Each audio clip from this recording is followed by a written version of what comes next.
অনেকদিন বাদে একটা ভালো বই দেখলাম, অনেকদিন বাদে। মানে এখনকার যে জামানায় যে ছেলেপেলেরা যে মোবাইলের মধ্যে বসে থাকছে, নতুন কিছু ভাবনার কথা ভাবছে না।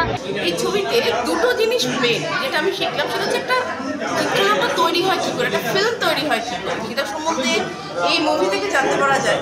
আমরা এতটা লেম্যান যে এত ছোটো ছোটো জিনিস যে মুভির থাকতে পারে সেটা কিন্তু এখান থেকে জানতে পারি যে খুব সহজে। দারুণ হয়েছে সিনেমাটা, আমরা খুব ভালো লেগেছে এবং আমি ব্যক্তিগতভাবে এক্সপেক্ট করবো যে মানিক কাকু ক্যামেরা সেকেন্ড পার্ট আসবে, থার্ড পার্ট আসবে এবং ফোর্থ পার্ট আসবে।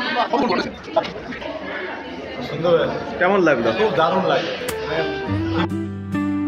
মানিক কাকুরতে মেরা ম্যাজিক ব্যথাতে পারে,